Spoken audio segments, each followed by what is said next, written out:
So what's good, YouTube? So I took a little time off to deal with some personal things and deal with this COVID thing and deal with life. But let's get back in it. So I've been reading and seeing a lot of things coming out lately, and I wanted to jump into a theory that I think makes a lot of sense when it comes to jumping back into the Rev. So let's jump into it. In the Rev, we learned about Emu, we learned about Blackbeard moving, and we learned about the abolishment of the Shishibukai. We also learned about a clash between the Rev and the Admirals. We were left in suspense to speculate what happened, but by the news and the facial reactions of Dragon, the facial reactions of the different members of the Rev basically led us to believe that something terrible had happened. Um, Here's why I think there's a possibility that Oda could use this as a big turning point. Like we know Oda's not big on deaths, and the will of P is strong, and you constantly have people that are coming back. But I think Wano and the Reverie has to be a turning point to where we get not only deaths, but we get deaths of big characters, characters that mean something to the story. So here's a couple reasons why I feel Sabo would be the perfect person to actually die at the Reverie. So one, Oda has already overplayed the capture angle. I mean, even in Wano, we had not only Luffy getting captured, but we had uh, the crew members of other pirates getting captured. We had Kid getting captured. Like the captured angle is getting overplayed. In the whole Cake Island, Luffy and Nami got captured. Like constantly capturing and basically holding them hostage. It's not like they really got information from them when it came to interrogating them in Whole Cake Island.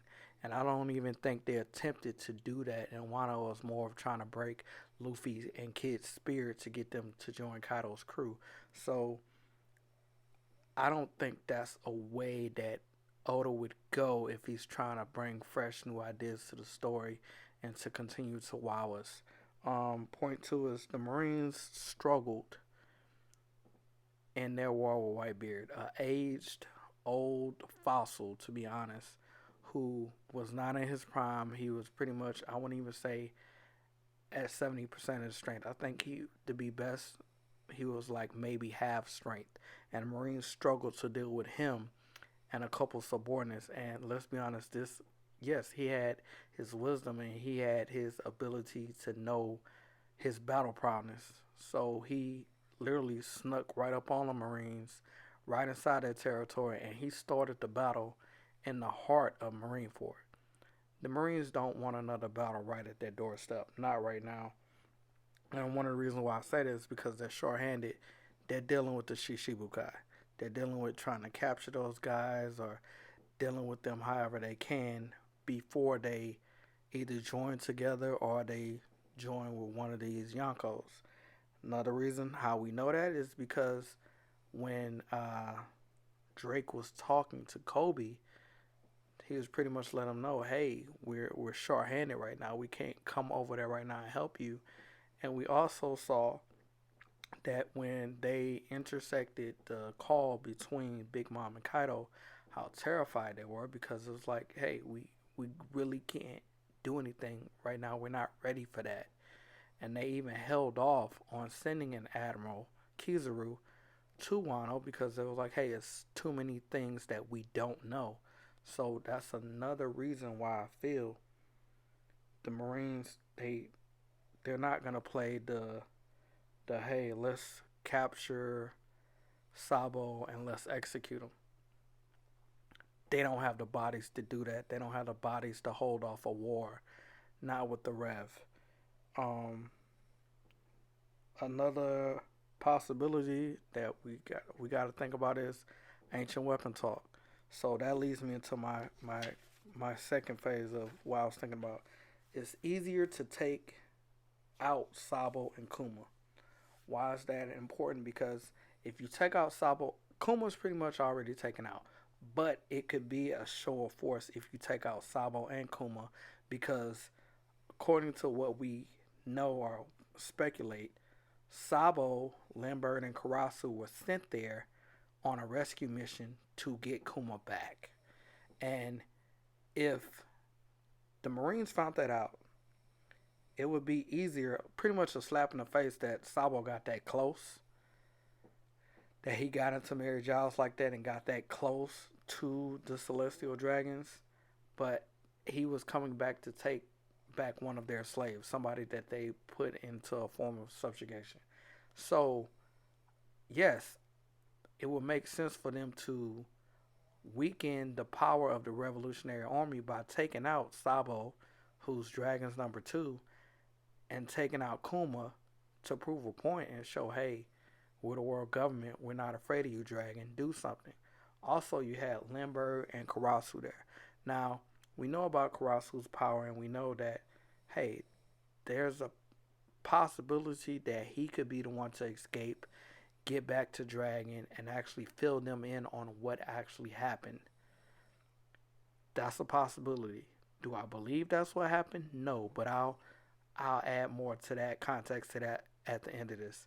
So I think my first thought is that I wouldn't kill Limbert and Karasu.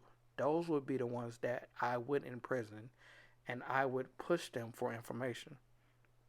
I don't think yes, they're a part of the Revolution Army, but we don't know much about that backstory, and we don't know if they're as true to the cause of Sabo is, as far as not giving out information. So I feel they could be prodded for information, which is something that the world government needs, because Blackbeard found the Revolutionary Army's headquarters, not the world government, and that's huge because now you have two of Dragon's commanders there that could give you information, and it also weakens the Revolutionary Army because now he's not down just Kuma, he's down Kuma, Sabo, Limber, and Karasu, four of his top commanders. That's a huge hit to Dragon. Um, the world government is also in the process of moving and talking about ancient weapons. And we were, in a way, this was kind of hinted to when we saw the cutaway to Blackbeard. And Blackbeard was pretty much reading the paper, and he was talking to Moria and trying to recruit him. And one, that's a huge thing because it's a limitless army. But he was trying to recruit him to be a part of his crew. Blackbeard pretty much only moves when there's a golden opportunity. He's not the one to start the fight. He's not the one to come in at the beginning of the fight and head it off. No, Blackbeard is the opportunist and he moves strategically. He's the person that comes in at the last minute, strikes once both sides are down or both sides are weakened, gets what he wants and then pulls out. And if there's anything else there that is conveniently placed there, like a couple more devil fruits that he can add to his crew, he'll make that move. But he's not taking casualties, and I think that's something him and Dragon in a way kind of share, because when Dragon had the chance to go head to head with Blackbeard, instead of losing his manpower, instead of fighting Blackbeard, he left. He just moved his whole headquarters. And that stuck out to me because it made sense, because Dragon was not worried about Blackbeard. Blackbeard wasn't his his enemy. His enemy was the world government. His enemy was Emu. So it would make no sense for him to lose bodies and waste his military might on Blackbeard. He needed to save that strength for his real goal, which was to battle the world government. Um, so I feel, let's just get straight to it. I feel it would be a great play by the world government and by Oda if he honestly killed off Sabo. And once we actually cut back to the revolutionary, I mean, not to the revolutionaries, to the revelry, Once we cut back to the reverie, we find out how Sabo died, and we find out that the Marines, or I would say the five elders, used Sabo's death to tie in to the fact of how King Cobra died. Because we know Cobra, pretty much his little wish, or the last panel we got from him, was pretty much that he was going to risk everything to find out more information about the Void Century and to find out more information about the Poneglyphs and his kingdom's role in it. And we know that that's a taboo subject. And we also know that the five elders don't play nice; they play dirty. So an old sickly man, who which is what King Cobra was, will be a prime target for them. Take him out, find out what he knows, take him out, and then go head hunting in his kingdom for the ancient weapon. With that knowledge out there, that would make a Blackbeard move. That would make a Kaido move, a Big Mom move. That would make a Shanks move. That would make all of these Yonko and pirates all over move to, like Crocodile, move to try to get their hands on that. Because if you get your hands on it before the world government, it gives you the ability to challenge them at equal might, equal status. Especially considering that in Kaido's last speech, he spoke that the world government was getting cocky, and he didn't see it as a form of arrogance. He saw it as a form of they have something, like they don't move foolishly. They have something up their sleeve that could equal their might out with a Yonko. So let's face them with not one, but two. Well, what's better than two Yonko? Two Yonko with an ancient weapon. This ties me back into another reason why Dragon has the move, and Sabo's death would be a perfect catalyst for it. Because we're talking about ancient weapon talk, and Oda's talking about wrapping up the series. Well, we know Robin spent some time with the Revolutionary Army, and Robin knows about Poseidon. Garp is currently with Poseidon and King Neptune right now. It would be a perfect reunion for Dragon to show up, and I think of all people, of all the kings, um, King Neptune would be more open to hearing what Dragon had to say, and I think King Neptune would be more open to taking protection from Dragon and being a part of whatever moves Dragon has to do to get back at the world government. I also think that this would help the prophecy when it comes to Luffy destroying that kingdom, destroying Fishman Island. Really haven't tied in how that could happen, but I think I do see Dragon of all people, instead of going to Alabasta to go after the ancient weapon that obviously all of the Yonko will be pushing for.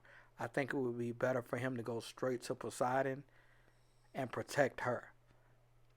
I think that would be something that could hit at the world government a whole lot harder, and it would be something that if the world government does get to one of the ancient weapons first, he would have something to balance out the scales, and he would still be the world government's equal.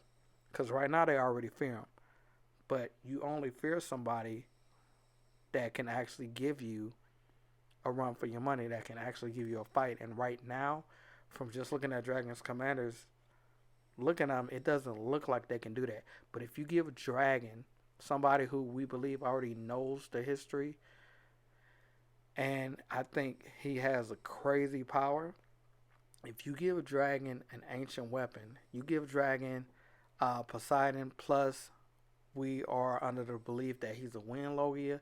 So you're telling me I control the sea and the air. That's a deadly combination to the world government. And I think it makes perfect sense. Now back to the Karasu thing.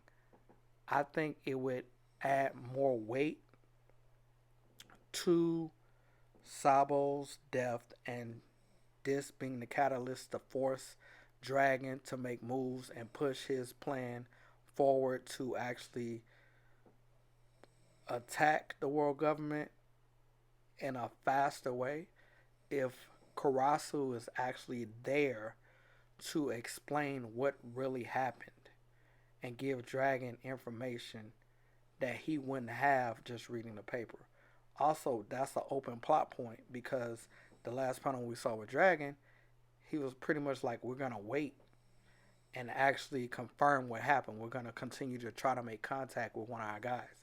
Well, out of those three, I think Karasu's the only one that's actually best trained for espionage or best trained for infiltration and escape. So I feel Karasu would be the perfect person to get back to Dragon, whether it's over the phone or actually escaping all the way back to the Kumabaka Kingdom and explaining to them what happened. I think that would be the catalyst to get Dragon up and moving and force him to take matters into his own hand and take the fight to the world government, but from a strategic manner. So, anyway, that's all I have today. Thank you guys for listening. Um, I just this was on my mind. I threw it together, trying to get a video out there. I know I've been slacking, so I'm gonna try to put out at least 2 or 3 more videos this month, and then try to put out at least like 5 next month, and try to get more on my game of putting out more content. But thank you guys for listening. Please hit me up in the comments if you have any questions or something to add to my theories. If you like the video, please subscribe. Please hit the like button. Thank you. Jace out.